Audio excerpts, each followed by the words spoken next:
ನನ್ನ ಆತ್ಮೀಯರೊಬ್ಬರಿಗೆ 3-4 ವರ್ಷಗಳ ಹಿಂದೆ ಒಂದು ಹೆಣ್ಣು ಮಗುವಾಯಿತು. ಹುಟ್ಟಿದಾಗಲೇ ಮಗುವಿಗೆ ಆರೋಗ್ಯ ಸರಿ ಇರಲಿಲ್ಲ.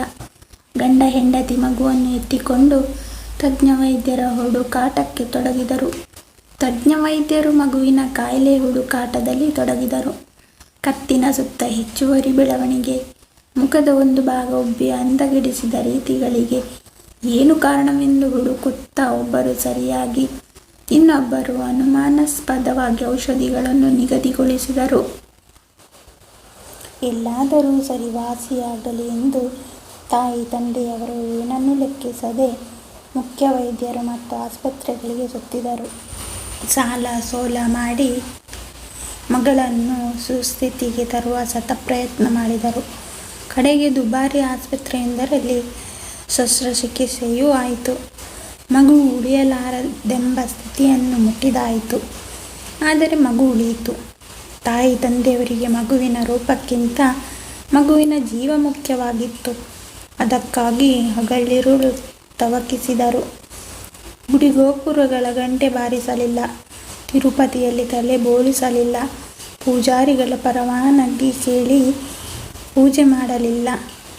ಮಗುವಿನ ಜೀವವೇ ಪೂಜೆಯಾಯಿತು. ಅದೇ ಭಕ್ತಿಯಾಯಿತು. ಅದೇ ಅಧ್ಯಯನವಾಯಿತು. ಅದೇ ಸಂವೇದನೆಯಾಯಿತು. ಸುತ್ತ ಇದ್ದ ಸ್ನೇಹಿತರಿಗೆ ಪ್ರಪಂಚವೇ ಗೊತ್ತಿಲ್ಲದ ಈ ಸಣ್ಣ ಮಗು ಹೀಗಿದ್ದು ಹೊರಡುವ ಬದಲು ಈಗಲೇ ಕಣ್ಮುಚ್ಚಬಾರದೆ ಎಂದು ಒಂದು ಕ್ಷಣ ಅನ್ನಿಸಲಿಕ್ಕೆ ಸಾಕು. ಆದರೆ ಈ ತಾಯಿ ತಂದೆಯರು ಅದೇನೋ ನೈತಿಕ ನೆಲೆಯಿಂದ, ಅಸಾಧ್ಯ ನಿರ್ಲಿಪ್ತತೆಯಿಂದ, ಬೂದಿ ಮುಚ್ಚಿದ ಸಂಕಟ ಸಂವೇದನೆಯಿಂದ ಮಗುವನ್ನು ಉಳಿಸಿಕೊಳ್ಳಲು ಹೋರಾಡಿದರು. 1,00,000 ರೂಪಾಯಿಗಳಿಗೂ ಹೆಚ್ಚು ಹಣ ಖರ್ಚು ಮಾಡಿದರು. ಕಡೆಗೂ ಮಗು ಉಳಿಯಿತು. ಕತ್ತಿನ ಒಂದು ಭಾಗದಲ್ಲಿ ಮುಖವನ್ನು ಆವರಿಸಿಕೊಂಡ ಉಬ್ಬು ರೂಪದೊಂದಿಗೆ ಬೆಳೆಯಿತು ಎನ್ನುವುದಕ್ಕಿಂತ ಬೆಳೆಸಿದರು ಎಂದರೆ ಸರಿಯಾದೀತು. ಎಲ್ಲ ಮಕ್ಕಳಂತಲ್ಲದೆ ನಿಧಾನವಾಗಿ ತೆವಳಿತು. ಮತ್ತಷ್ಟು ನಿಧಾನವಾಗಿ ದನಿ ಮಾಡಿತು. ಮತ್ತೆ ಮೆಲ್ಲಗೆ ಎದ್ದು ಬಿದ್ದು ನಡೆಯತೊಡಗಿತು. ಈ ಹಂತದಲ್ಲಿ ಎಲ್ಲ ತಾಯಿ ತಂದೆಯರಂತೆ ಇವರಿಗೂ ನರ್ಸರಿ ಶಾಲೆಗೆ ಸೇರಿಸಬೇಕೆಂದು ಅನಿಸಿತು. ನಾನು ಹೇಳಬೇಕೆಂದುಕೊಂಡ ಘಟನೆ ನಡೆದಿದ್ದು ಈ ಹಂತದಲ್ಲೇ, ಈ ಶಾಲೆಯಲ್ಲೇ. ತಾಯಿ ತಂದೆಯರು ತಮ್ಮ ಸಹಜ ಸ್ಥಿತಿಯ ಹೆಣ್ಣು ಮಗುವನ್ನು ನರ್ಸರಿ ಶಾಲೆಗೆ ಸೇರಿಸಬೇಕೆಂದು ಹೋದಾಗ ಮುಖ್ಯೋಪಾಧ್ಯಾಯಿನಿ ಸಂತೋಷದಿಂದ ಸೇರಿಸಿಕೊಂಡರು. ತಾಯಿ ತಂದೆಯರಿಗೆ ಸಂತೋಷವಾಯಿತು. ಆದರೆ ಈ ಸಂತೋಷದ ಆಯಸ್ಸು ಅಲ್ಪ. ನಂತರ ಎರಗಿದ್ದು ಅಸಹನೀಯ ಅನುಭವ. ಈ ಶಾಲೆಯ ಉಳಿದ ಮಕ್ಕಳ ಕೆಲವು ತಾಯಿ ತಂದೆಯರು ಈ ನಮ್ಮ ಸ್ನೇಹಿತರ ಹೆಣ್ಣು ಮಗುವಿನ ಶಾಲಾ ಪ್ರವೇಶವನ್ನು ಸಹಿಸಲಿಲ್ಲ. ಅವರ ಕಣ್ಣಿಗೆ ಈ ಮಗು ದೈಹಿಕ ಮತ್ತು ಮಾನಸಿಕವಾಗಿ ವಿಕೃತವಾಗಿ ಕಂಡಿತು. ಸ್ವಲ್ಪ ಅಸಹಜ ರೀತಿಯಲ್ಲಿ ಇರುವುದು ನಿಜವಾದರೂ ಈ ಮಗು ಅಸಹನೆ ಹುಟ್ಟಿಸುವಂತೇನೂ ಇಲ್ಲ. ಆದರೆ ಈ ಕೆಲವು ಪೋಷಕರ ಅಸಹನೆ ಎಷ್ಟು ಉಗ್ರವಾಗಿತ್ತೆಂದರೆ ಮಗುವಿನ ತಾಯಿ ತಂದೆಯರ ಎದುರೇ ಮುಖ್ಯೋಪಾಧ್ಯಾಯಿನಿಯನ್ನು ತರಾಟೆಗೆ ತೆಗೆದುಕೊಂಡರು. ಇಂಥ ಮಕ್ಕಳನ್ನು ಶಾಲೆಗೆ ಸೇರಿಸೋದು ಸರಿಯಲ್ಲ ಎಂದು ಒತ್ತಡ ತಂದರು.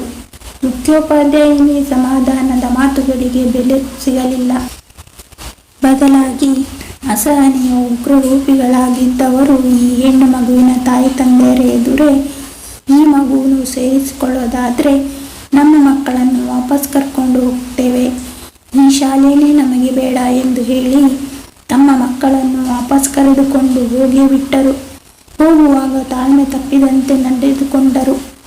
ಈ ಹೆಣ್ಣು ಮಗುವಿನ ತಾಯಿ ತಂದೆಯರಿಗೆ ಆದ ಅನುಭವವನ್ನು ಖಚಿತವಾಗಿ ಹೇಳಲಾಗದು. ಅವಮಾನವಿರಬಹುದು, ಸಂಕಟವಿರಬಹುದು, ನಿರಾಶೆ ಇರಬಹುದು. ಒಟ್ಟಿನಲ್ಲಿ ನಿರ್ಲಿಪ್ತತೆಯಿಂದ ನಸುನಕ್ಕರು. ಈಗ ಶಾಲೆಯ ಮುಖ್ಯೋಪಾಧ್ಯಾಯಿನಿ ಹೇಳಿದರು, ಇವರೆಲ್ಲರ ಮಕ್ಕಳು ನನ್ನ ಶಾಲೆ ಬಿಟ್ಟು ಹೋದರೂ ನಿಮ್ಮ ಮಗಳನ್ನು ಬಿಡಬೇಕಾಗಿಲ್ಲ. ಎಂಥ ದಿಟ್ಟ ನಿಲುವು! ಈ ಮುಖ್ಯೋಪಾಧ್ಯಾಯಿನಿ ವೇದಿಕೆಯ ಹುಲಿಯಾಗಿರಲಿಲ್ಲ, ಕ್ರಿಯಾನಿಷ್ಠೆಯಾಗಿದ್ದರು. ತಮ್ಮ ಶಾಲೆಗೆ ಸೇರಿಸಿಕೊಳ್ಳಬಾರದ ವಿಕೃತ ಈ ಹೆಣ್ಣು ಮಗುವಿನಲ್ಲಿ ಇಲ್ಲ ಎಂದು ನಂಬಿದ್ದರು. ಮುಂದೆ ಎಷ್ಟು ಜನ ಈ ಶಾಲೆಯಿಂದ ತಮ್ಮ ಮಕ್ಕಳನ್ನು ಬಿಡುತ್ತಾರೋ ಗೊತ್ತಿಲ್ಲ. ಸದ್ಯಕ್ಕಂತೂ ಈ ಘಟನೆ ಸಂಭವಿಸಿದೆ. ಹೀಗೊಂದು ಮಗುವಿನ ಸುತ್ತ ಸಂಭವಿಸಿದ ಘಟನೆ ನಮ್ಮ ಸಂದರ್ಭದ ಸತ್ಯಗಳನ್ನು ಹೊರಹಾಕಿದೆ.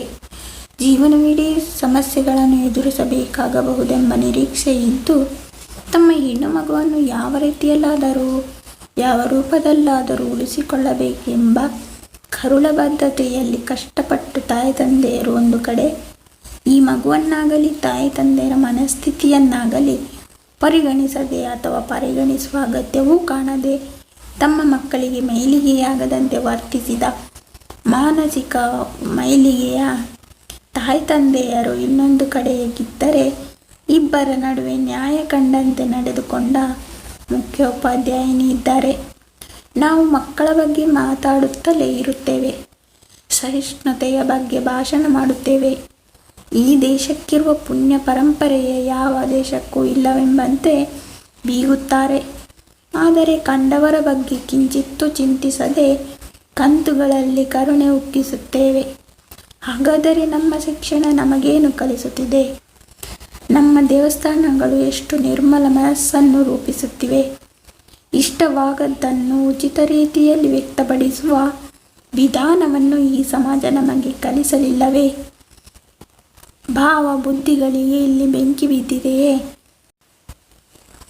ಇಂಥ ಹತ್ತಾರು ಪ್ರಶ್ನೆಗಳ ನಡುವೆ ನಿರಾಶೆಯ ನಕಾಶೆ ರೂಪು ಪಡೆಯುತ್ತಿರುವಂತೆ ಕಂಡರೂ ಅದರ ಗೆರೆಗಳಿಗೆ ಗರಬಡಿಯುವಂತೆ ಮಾಡುವ ಮುಖ್ಯೋಪಾಧ್ಯಾಯಿನಿ ಕೆಲವರಾದರೂ ಇದ್ದಾರೆಂಬುದು ಒಂದು ಸಮಾಧಾನ.